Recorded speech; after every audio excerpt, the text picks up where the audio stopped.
Nakakamiss naman yung naman albaik. yung Mag-leave Okay. na muna ako, alib ulit kasi mahila eh. Ito pa. Albaik to, sarap yan. Ayan. Alam ng mga taga Saudi yan. Acid, pastor, Altacid. Ayan. Jesus, lagi kami Okay. dyan. Ito. Jollibee. Bida ang saya. Bida. Bida ang saya, Jollibee. Okay. Now, bakit ko po ipinakita itong mga picture na ito? Ayan, balikan na McDonald's, KFC, Albaik, Altasaid, Jollibee. Ang sabi dyan, common goal to meet their consumers' satisfaction. Amen? So, ibig sabihin, iba-iba sila ng pangalan at iba-iba rin sila ng style ng produkto para para ma-satisfied ang mga customer sa kanilang mga produkto. Although may mga kanya-kanyang manok na piniprito, pag kinain mo yung KFC, malambot yung manok niya eh. Pag kinain mo naman yung Albaik, crunchy. Talagang pag mainit pa yung manok, yung nagugutom tuloy ako. Pag kinain mo yung Albaik dito sa Saudi Arabia, crunchy siya pag mainit. Pero pag malamig na, wala na. No? So, ibig sabihin, ang common goal ng mga produktong ito, ng mga restaurant na ito, ay masatisfied lahat ng mga customer nila. At masabing, ang sarap dito sa Jollibee, ang sarap ng gravy. Pagdating sa McDo, mas masarap ang French fries ng McDonald's kaysa sa Jollibee, no? May ganyan ako naririnig. And kahit mismo ako, naranasan ko yan. Dahil minsan ay diyan kami kumakain, no? Now, punta tayo sa next slide. Ang sabi rito, ang tao raw na walang ginagawa o walang masyadong ginagawa, sabi dyan, an idle person who doesn't work ends up filling his or her time with less than helpful activities.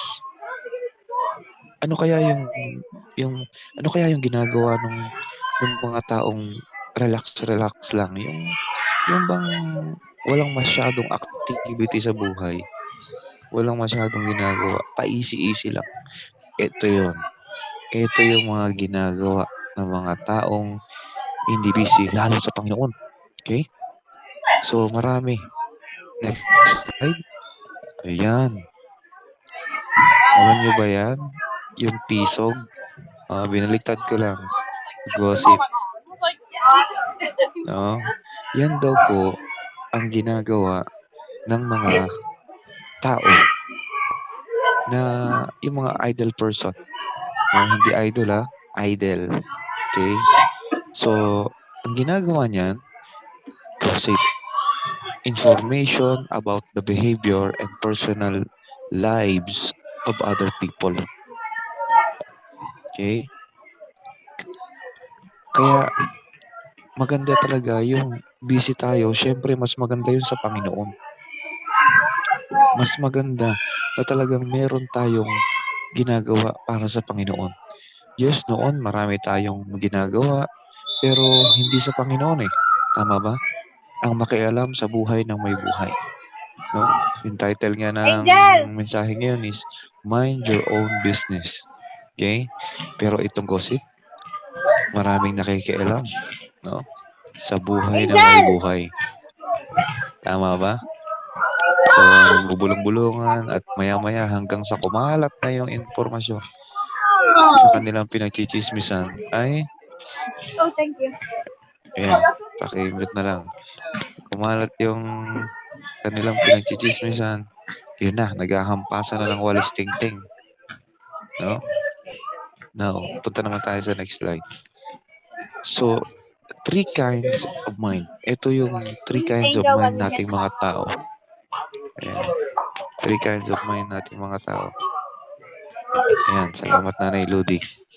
Ang sabi dyan, great mind discuss idea. Ano ba yung sa Tagalog yung great mind? Yung dakilang isip. So, kapag ang mind natin ay dakilang great, no? Ang dinidiscuss natin, yung mga magagandang idea, positibong idea. Although merong negatibong idea, pero yung mga tao na yan, no, kapag nag-isip, talagang sobrang lawak. Ganyan daw tayo mga tao. Pero meron din naman nag-iisip na mga makikitid, no? So, ang sabi diyan, average mind, discuss event. Ito yung mga tao na talagang kapag nag-usap, marami silang gustong gawin, no? Average mind, discuss events. So, ibig sabihin, ito yung mga bagay na kailangan ma-explore nila, no? Kailangan meron pa tayong another na gawin, no? Kailangan mag-produce pa tayo ng mga ganitong ginagawa, no? Halimbawa sa business, no? Para kumita tayo, kailangan magkaroon tayo ng maraming events para mas makilala yung ating produkto, no? Yan yung mga average mind. Okay? At eto naman yung ibang mind ng tao, no? Yan yung karaniwang isip ng tao, yung average mind. Small mind. Yung maliit o makitid na pag-iisip. Ang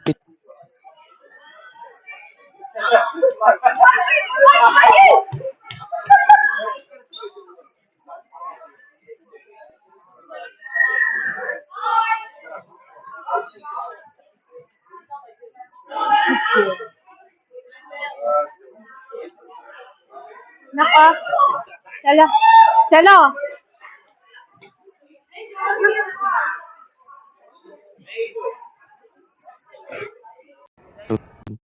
tayong malalaman lalo pag may nag-testimony na ganito pala ang buhay niya, ganito, ganyan, no? So, nagbabago yung ating pananaw. Nagbabago yung ating kaisipan. Na ibig sabihin, grabe yung buhay niya noon, no? Yung small mind natin noon, nakikita natin yung mali ng iba, yung puwing ng iba. Ngayon, pinagpe-pray na natin siya. Nababago na. Nagiging positibo na. Nagiging, kumbaga sa Panginoon na kasi tayo no? Meron nang nababago sa ating mga buhay, sa ating kaisipan, no? Nagiging big mind na tayo at nagiging talagang spiritual mindset na tayo. Amen? Now, ito yung mga, ano ba yung rumor? Yan. Itong rumor sa Tagalog, ang sabi dyan, yan yung chismis, yan yung salitaan, sali-salitaan, usap-usapan, sabi-sabi, bali-balita. Uy, alam mo ba, sasabog na daw yung Bulkang Taal. Uy, alam mo ba, buntis yung anak ni ganito, ganyan. No? 10 buwan na, makanganak na. Sumobra pa. Okay? Maraming ganyan. No? Uy, alam mo ba si ganito, namatay na raw yung anak. Na-rape daw yung ano. Yan. Ang tawag po dyan ay rumor. Ang problema dyan sa rumor, information or story that is passed from person to person but has not been proven to be true. Ang chismis, mga kapatid, no? Hanggat hindi mo napapatunayan o hindi mo prove na yan ay totoo talaga, rumor yan. Chismis yan. Ang problema na ipapasa sa iba't ibang mga tao. Okay? Kaya, bilang mga Christian, yes, may mga alam tayong ganitong buhay, pero keep it, no? Ipag-pray, no? May mga sensitibong nangyayari sa buhay natin. Piliin mo yung pwede mong pagsabihan. Huwag doon sa taong alam mong ganito na nga siya no? Maano mo naman yung tao na yan kung sino ba talaga siya, no? Pag nakakausap mo na yan. So, information or story that is passed from person to person but has not been proven to be true, no? Yan po yung rumor or chismis. Now, ito naman sa ibang mga tao, no? Nangyayari sa ating mga tao, yan, strife. Hindi yung damit na may gahit-gahit, Iba po yun, letter P yun. Strife. ito yung mga bitter sometimes, violent conflict. No, pag sinabing strife, ito yung alitan, yung away, yung laban-laban. Yan po yan. Marami pong nangyayari dyan. No, kita nyo sa picture, nagtuturoan. Tapos yung isa, nakabuka lang yung kamay. No? At talagang magsasapakan na, magsasabunutan na, magsasampalan na. Yan po yung nangyayari. May mga reason ang mga tao kung bakit nagkakaroon ng mga strife. No? Bitter kasi. No? May mga inggitan, selosan. No? Maraming dahilan. No? At tuwang-tuwa dyan ang Diablo. Tuwang-tuwa rin ang Diablo doon sa pinag-aralan natin kanina, ito, yung rumor. No? Kasi maraming tao, balik tayo dyan, maraming tao, pinapalagyan nila ng yung bahay nila ng screen para hindi makapasok yung langaw doon sa kanilang bahay. Pero, ang nangyayari, pagdating sa mga taong nagdadala sa kanila ng chismis, welcome na welcome. Ayaw nila yung mga pagkain na nahulog na, tapos kakainin, pero gustong-gusto ng bibig. Gustong-gusto ng bibig na mapasukin at sabihan o salitain mga bagay na galing sa chismis. Kaya nagkakaroon ng strife. Nagkakaroon ng mga bagay na pag-aaway. Amen? So, next slide. Ito naman yung contention. Contention. Ang sabi dyan sa contention, a situation in which people are competing. Competition ito. No? With each other. Sila Ate Beverly nandiyan sa volleyball. Iba namang contention yan. No? Sports yan. Pero merong mga competing, no? Na talagang matindi. Hindi talaga mapigilan. Pataasan. Alam niyo po mga kapatid, kahit ang mga kawayan, literal, kawayan, ay nagkakaroon ng competition. Kahit mga halaman, gustong-gusto nilang mauna ang ata ng iba para kanilang masalo ang araw. Ang kawayan, pataasan sila. Pero pag tinamaan ng kidlat, siya ang unang nababagsak. Siya ang unang nasisira. Sobrang mataas eh. Maraming kompetisyon ng ganyan. No? Nagpapataasan. Kahit sa pamilya, magkakapatid, no? Asawa, minsan napag-aawayan pa ang mga pera, no? Kung ano-ano pa. Marami. Kapitbahay. Maraming competition. Ano, for what? Kasi pag ibinababa mo ang isang tao, itinataas mo naman ang iyong sarili. No? Kaya bilang mga anak ng Diyos, laging pinapaalalahanan tayo ng Panginoon. Be humble. Kaya pa siya marunong manalangin. Turuan mo. No? Kung paano kung hindi pa siya yung hindi pa siya marunong ganun kaano sa Bible, turuan mo kung paano siya magbasa ng talagang may quiet time, no? Hindi yung atin pong aanhin yung tao dahil bago pa lang. Okay? So kailangan po turuan natin na manalangin para ang Holy Spirit ang magturo, no? So bilang mga matatagal na sa pananampalataya, dapat lalo tayong nagiging malawak, lalo tayong nagpapakumbaba, no? Ay, hindi maganda yung preacher na yan. Ayoko niyan, no? Hindi ganoon, no? Kahit sino pa ang tumayo dyan, lalo yung mga ginagamit, yung mga bagong leader, no? Suportahan natin sila. Hindi yung ilalaglag natin sila. Hindi ganoon, no? Kailangan po ay talagang nandun na encourage natin sila. I-correct natin ng may pag-ibig, no? Hindi sa maraming tao. I-correct natin na private, no? Sis, ganito ganyan, bro, ganito ganyan. Ang iyong so medyo may nakitang mali. Pero sige lang, bago ko pa lang naman eh. Ang importante ay sa bawat pagkakamali ay natututo tayo. Hindi yung makikipag-competition tayo, mas magaling ako sa kanya, mas magaling ako sa... Hindi gano'n, no? Walang ganyan sa mga anak ng Diyos. Amen? And next slide, division. No? ito na nga yung kaninang nasabi ko, no, about na sample. Pag dalawa ang vision, nagkakaroon ng division, no? So ano ba yung division? Ito po yung paghahati-hati sa Tagalog o yung pagpaparte-parte. Sabi nga, isang Bible pero bakit ang dami-daming mga religion, no? So, sabi diyan, division to be different in a way that prevents agreement.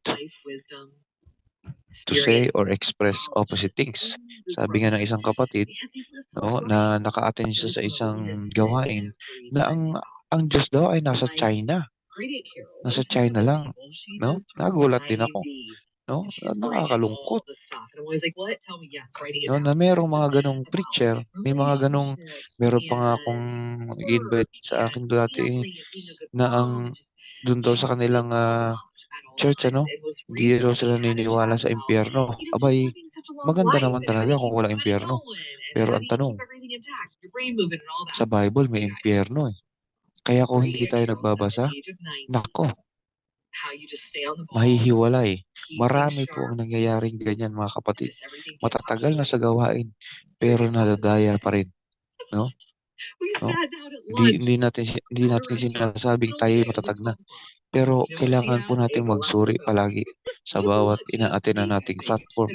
Kapag ang espiritu natin ay para bang, hindi tama ito. Kaya nga, wag lang tayong basta-bastang pakinig ng pakinig. Kailangan magbabasa talaga tayo. Sabi nga dyan, critical. No? Critical po talaga.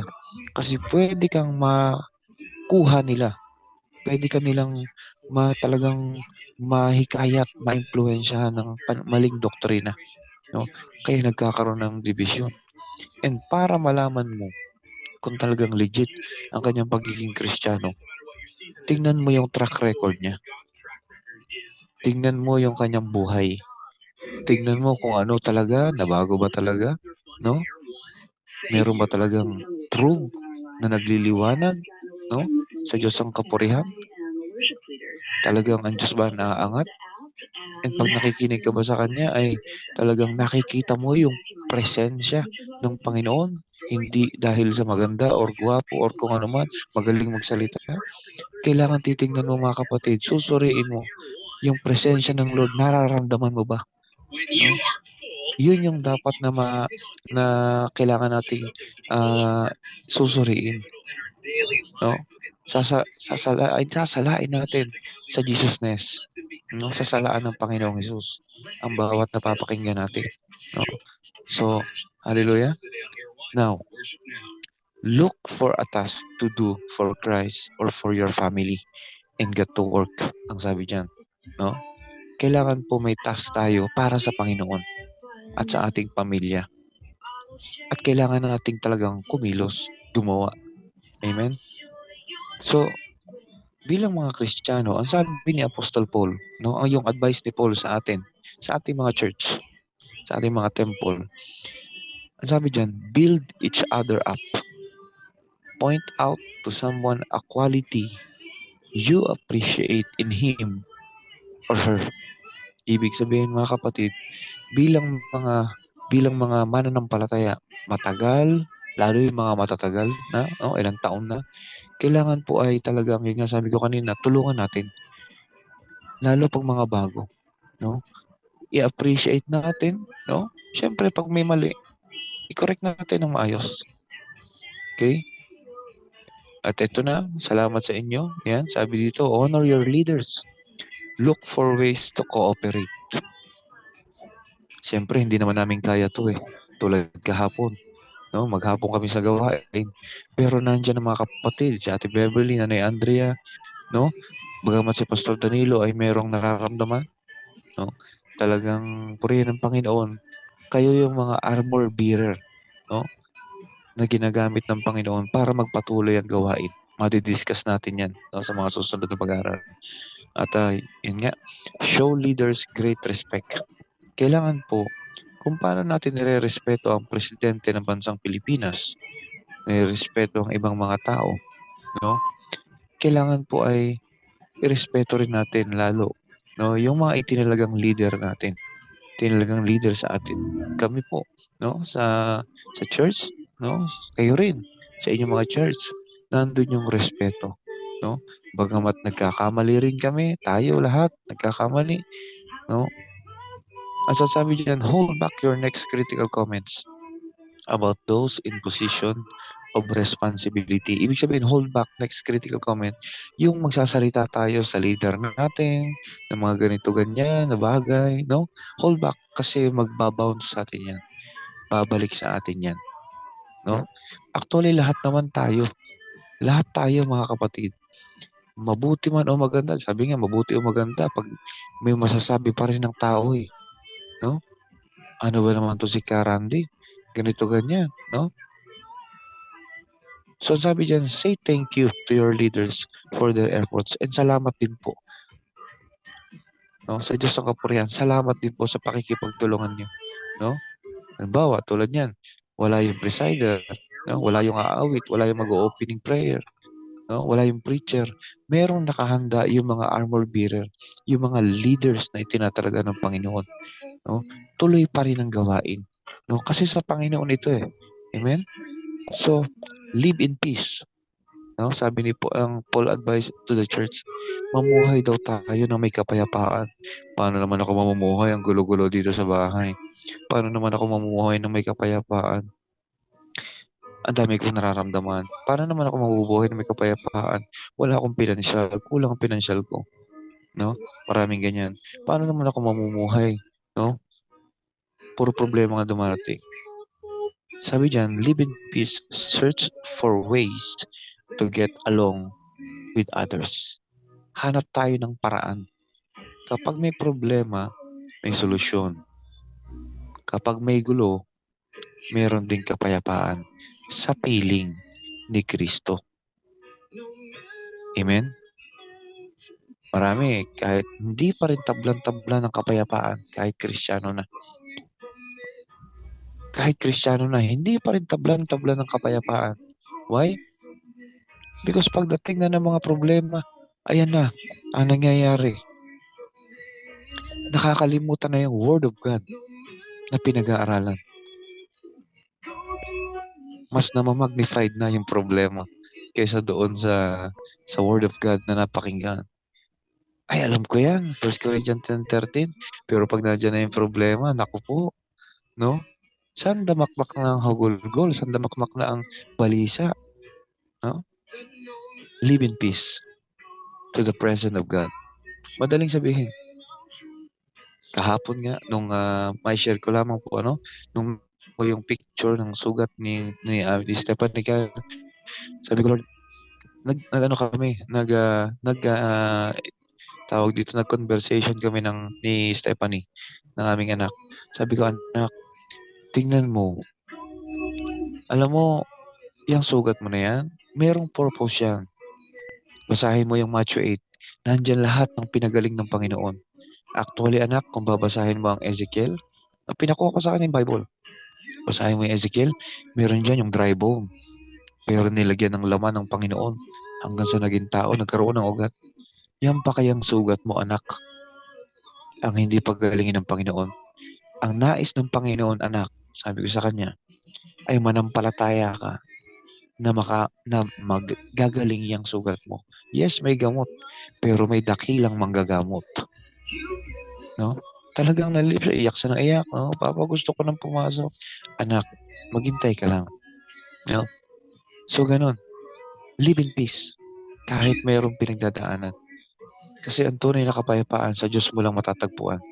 Wala sa pag-aalinlangan o pagkabalisa. Next, warn the lazy. Balaan daw natin o pagsabihan natin, warningan natin ang mga tamad. No? Challenge someone to join you in a project. Challenge someone. Challenge natin. No? Minsan yung asawa ko tamad, mga ganun, ano? Minsan yung anak ko tamad, yung kapatid ko tamad, ganito, ganyan. No? Maraming ganyan. Okay lang po, Nanay Andrea, okay lang po. Yan, warn the lazy. Challenge someone to join you in a project. And minsan, ito pa yung matinding kinakatamaran nating mga Kristiyano. Yung pagbabasa. nagde-devotion, yung pagdalo, no?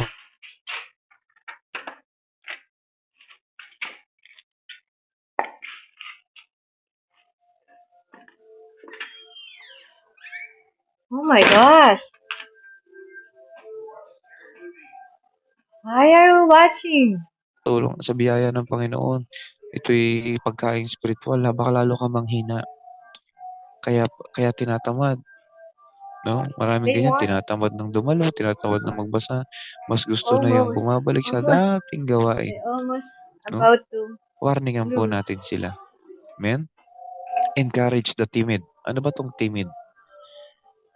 Yung mga timid daw po, ito po yung mga mahiyain. Sabi dyan, encourage those who are timid by reminding them of God's promises. No? So, marami dyan, nahihiya akong umawit sa Panginoon, nahihiya akong maraming tao kasi na andyan sa Zoom, sa mga ate, kapatid, bro, ang aawitan mo naman ay ang Panginoong Diyos, yung nagbigay ng talento mo. Kahit ano pa yan, kahit kaliwa, o puro kaliwa yung boses mo, magtutugma rin yan. May kanan din. Encourage. Sisirap ako makaintindi ng English. May Google, ate. Huwag kang mahiya. Huwag kang matakot. Maraming paraan. Okay? So, yan yung mga mahiyain, kimi, dungo, mahinang loob. Yan po yung mga timid person.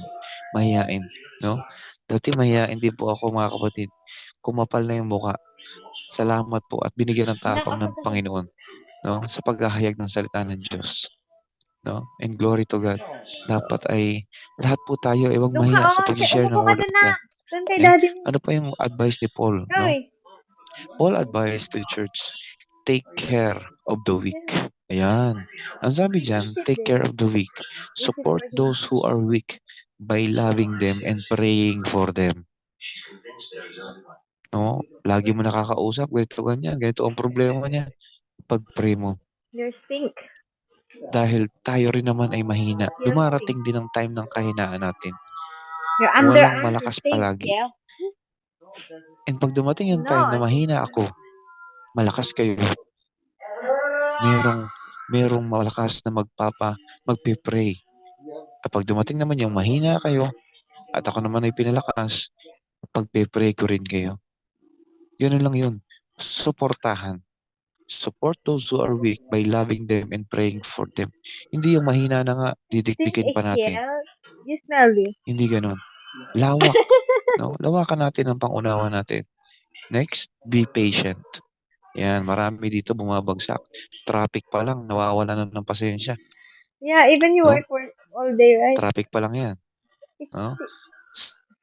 So, ano pa, yung mga naiinip, no? Talagang naiinis. Never No? showered Nawawala yet, ng right? pasensya. Your Be eyes patient. again, huh? Think of a You never showered situation this morning, right? that tries That's your why you're sick. patient.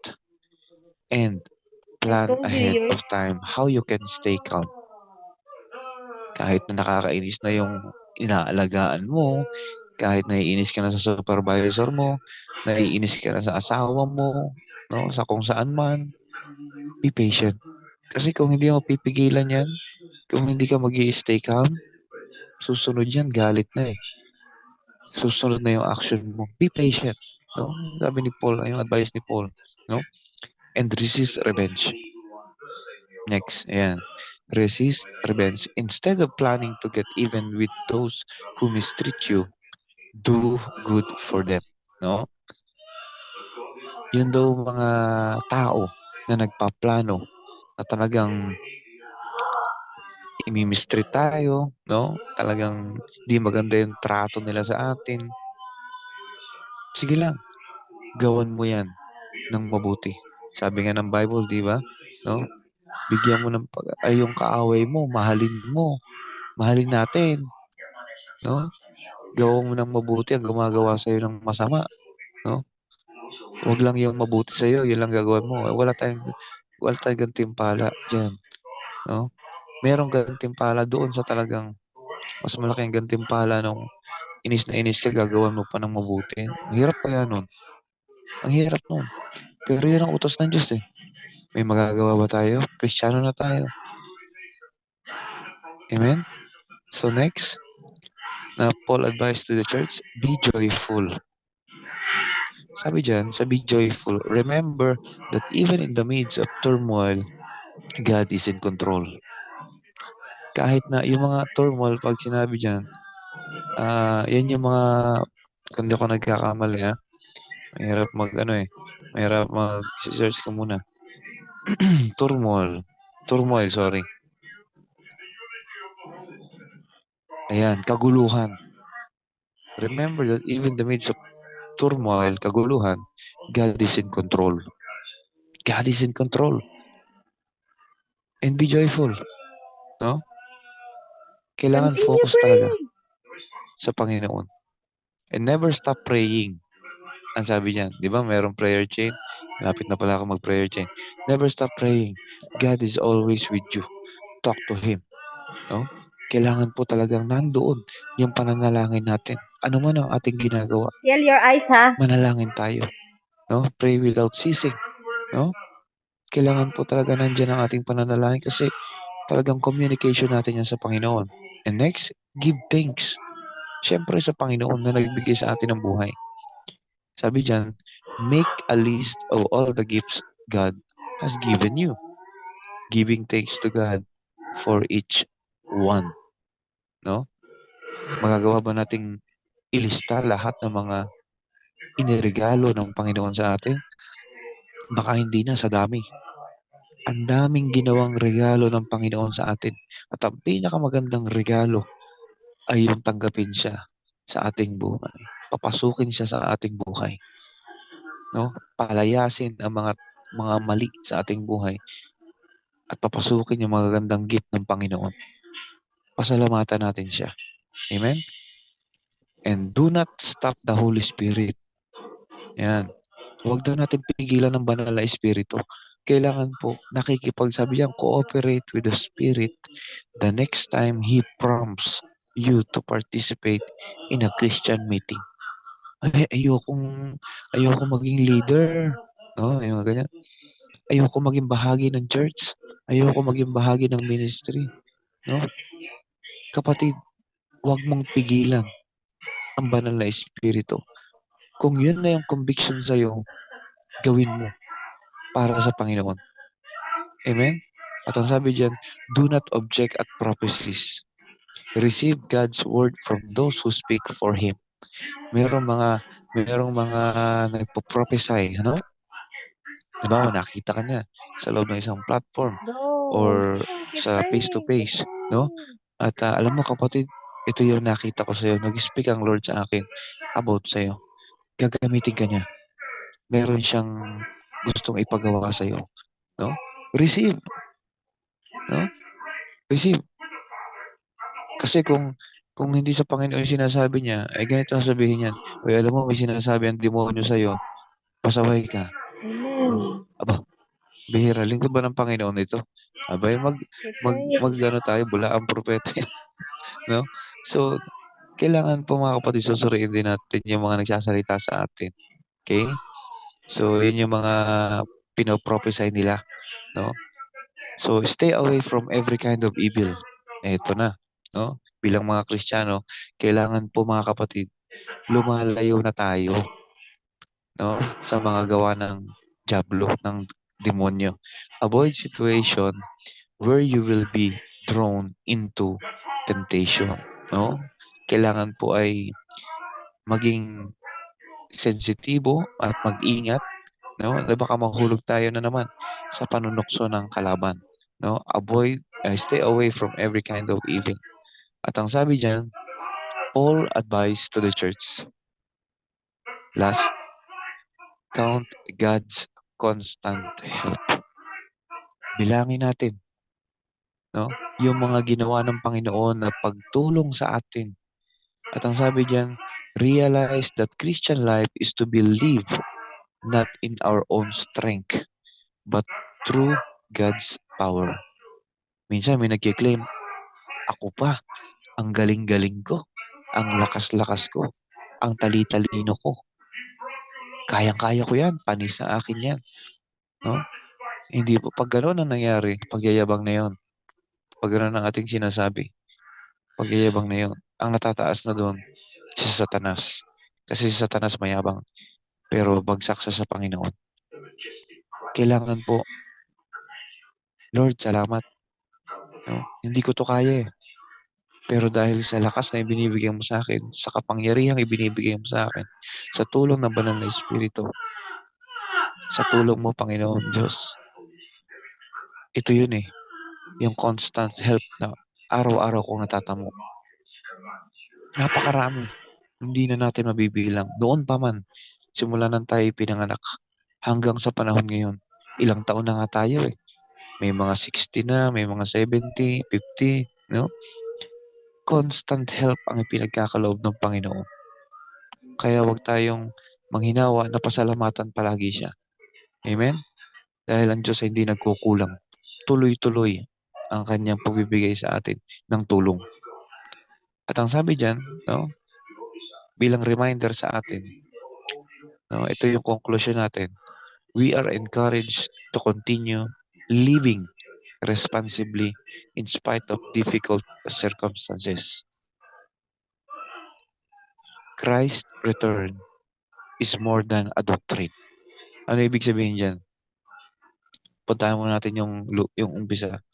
Ni-encourage po tayo, no, ng Panginoon na kahit may mga bagay tayong nararanasan, yung pagiging responsable natin sa ating gawain para sa Panginoon, gampanan pa rin natin, no?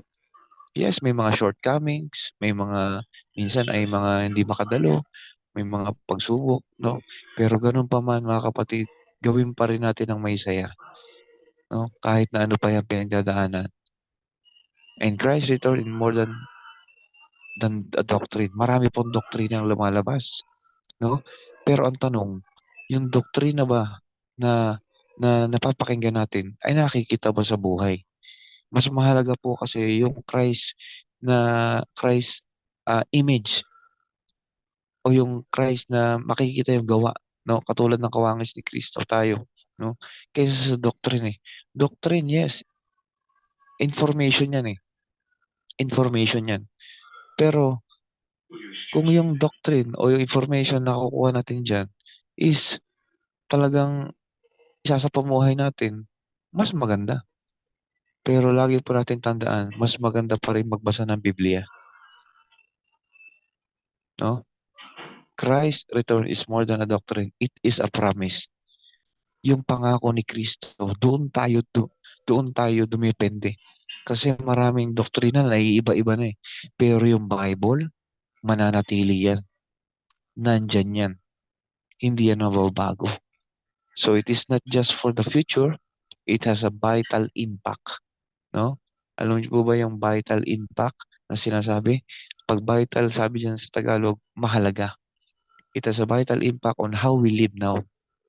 Makikita po kasi sa atin yan. Yung impact ng salita ng Diyos sa ating mga buhay, makikita na nakapaligid yan. Uy, dati si ganito ganyan, mainit ng ulo, hindi na. Ano nangyari? Ayan. O yung dating chismosa, hindi na ngayon. Nag-share na ng Word of God. Ba, himala. May mga ganyan na nakikita kasi yung impact sa atin ng Panginoon Diyos. Ng salita ng Panginoon Diyos. Amen? So, mind your own business. Bagamat, alam niyo po ba ang ibig sabihin ng mind your own business? Hindi po yan yung sa iba, no? Pag nag-isip, pakialam ko sa'yo. Pero sa atin, babaguhin ko muna yung sarili ko sa tulong ng Diyos para maipakita sa kanila na mayroong Diyos na tunay na magbabago.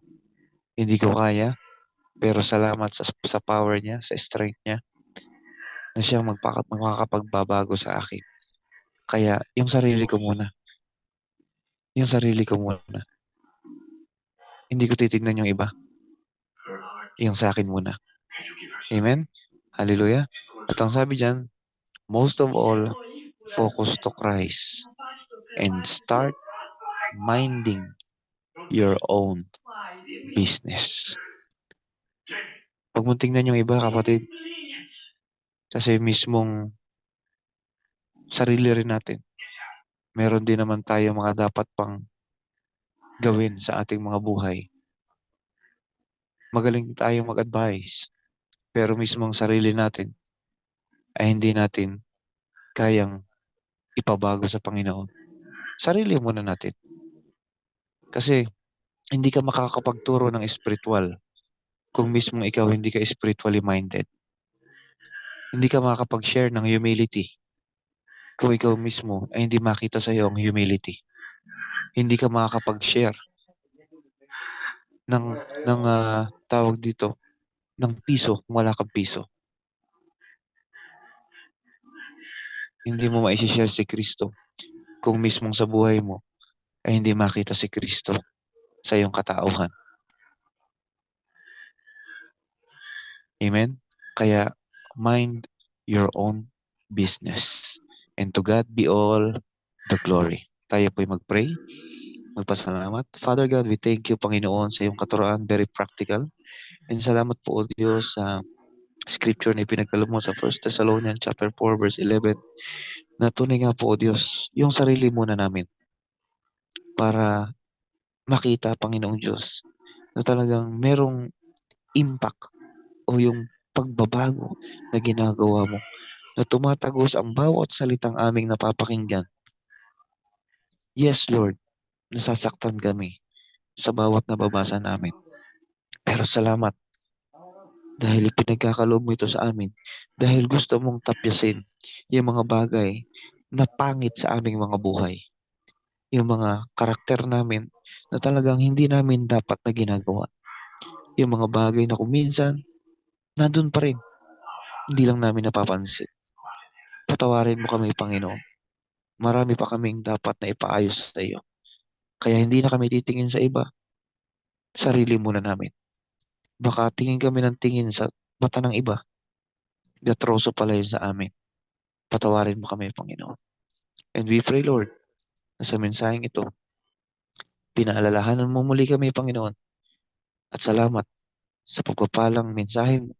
Sa ilyuhan mo po ng iyong banal na espiritu, ng iyong banal na dugo, ang gawain ito ng Diberians. Salamat po.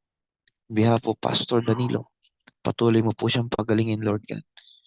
At dalangin po namin, Panginoon, na muli manumbalik ang strength, hallelujah, sa kanyang buhay. Salamat po, Panginoon.